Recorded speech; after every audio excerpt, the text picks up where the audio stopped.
8 నెలలు జరుగుతున్నా ఇంకా జాప్యం జరుగుతలేదు అని ఒక సమాధానం చెప్పారు. ఎప్పటిలోగా ఈ ప్రతిపాదనలు అమలు చేసి నియమిత రోజును ప్రకటించమవుతుందంటే ఇది పరిశీలనలో ఉంది అని గౌరవ మంత్రి గారు చెప్పారు.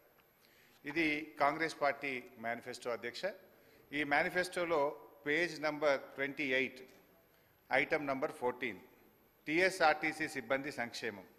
ఆర్టీసీ కార్మికులను ప్రభుత్వ విలీన ప్రక్రియ పూర్తి చేసి 2 పీఆర్సీల బకాయిలను వెంటనే చెల్లిస్తాం. వెంటనే అంటే 8 నెలలు సమయం సరిపోదా అధ్యక్ష? నంబర్ 1. నంబర్ 2, వచ్చే పీఆర్సీ పరిధిలోకి టీఎస్ఆర్టీసీ కార్మికులను చేరుస్తాం. నంబర్ 3, రాష్ట్ర ప్రభుత్వ ఉద్యోగులతో సమానంగా అన్ని వసతులు సదుపాయాలు కల్పిస్తాం.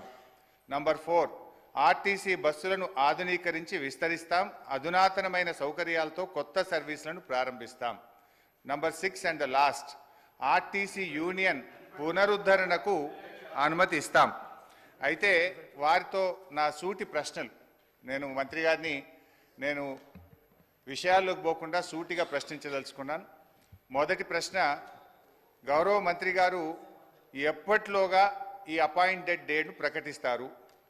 ఏ రోజు నుంచి ఆర్టీసీ ఉద్యోగులను ప్రభుత్వ ఉద్యోగులుగా గుర్తిస్తారు? పరిశీలనలో ఉంది, చూస్తాం చేస్తామని కాలయాపన చేయడం కాదు.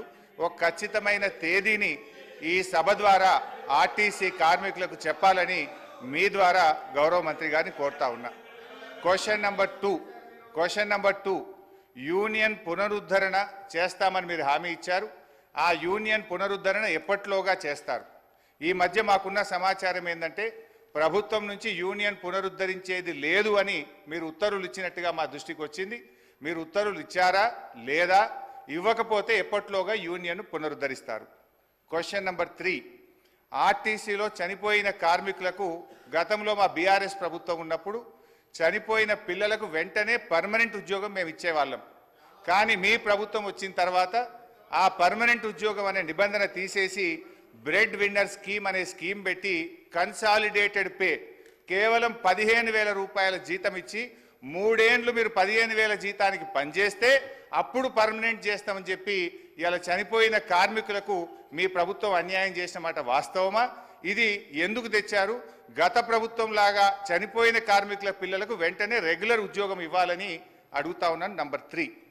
క్వశ్చన్ నంబర్ 4, గౌరవ ముఖ్యమంత్రి గారు మంత్రి గారు నెక్లెస్ రోడ్లో ఆర్టీసీ కొత్త బస్సులు, మా ప్రభుత్వం ఆర్డర్ ఇచ్చిన బస్సులు వస్తే జెండా ఊపినరు, చాలా సంతోషం. Government is a continuous process. అయితే ఆ జెండా ఊపిన సందర్భంగా కార్మికులకు ఒక 300 కోట్ల చెక్కు చూపించారు ముఖ్యమంత్రి గారు. ఇగో మీ కార్మికులకు పీఆర్సీ బకాయిల 300 కోట్ల చెక్కు విడుదల చేస్తున్నా అని ముఖ్యమంత్రి గారు బకాయిలు ఇస్తున్నామని చెక్కు చూపించారు. పాపం మా మంత్రి గారు ముఖ్యమంత్రి గారు వెళ్ళిపోయినాక కొన్ని డమ్మీ చెక్కులు, ఆ పెద్ద చెక్కులు కూడా కార్మికులకు ఇచ్చి ఫోటోలు కూడా దిగారు. ఇది ఏ రోజు ఇచ్చిందంటే ఫిబ్రవరి 10, 2024. ఇవాళ మనం ఉన్నాం జూలై నెలలో ఉన్నాం. ఇప్పుడు దాదాపు 5 నెలలైనా నెక్లెస్ రోడ్ నుంచి ఆ చెక్కు బస్ భవన్కు చేరలే. ఇంకా అది ఎప్పుడు చేరుతుంది, ఎప్పుడు ఇస్తారో దయచేసి చెప్పాలని కోరుతా ఉన్నా. క్వశ్చన్ నంబర్ 5, మహాలక్ష్మి పథకం పెట్టారు, సంతోషం, వి అప్రిషియేట్. అయితే ఆ పథకానికి నెల బిల్లులు విడుదల చేయని మాట వాస్తవమా? మహాలక్ష్మి పథకం కింద రాష్ట్ర ప్రభుత్వం ఆర్టీసీకి ఇవ్వాల్సిన నిధులు ఎన్ని, ఇప్పటి వరకు ఇచ్చిన ఎన్ని, ఇవ్వకపోవడం వల్ల కార్మికుల యొక్క పిఎఫ్ మరియు సిసిఎస్ డబ్బులు మళ్లించి కార్మికులకు జీతాలు ఇచ్చిన మాట వాస్తవమా? ఆ నిధులు ఎప్పటిలోగా ఇస్తారో సూటిగా చెప్పాలి. అదేవిధంగా అధ్యక్ష, ఎందుకంటే ఇవన్నీ అధ్యక్ష గతంలో ఇవాళ మేము మా ప్రభుత్వం ఉన్నప్పుడు ఆర్టీసీ కార్మికులకు ప్రభుత్వ ఉద్యోగులకు 43% ఫిట్మెంట్ ఇస్తే ఆర్టీసీ కార్మికులకు 44% ఫిట్మెంట్ ఇచ్చాం.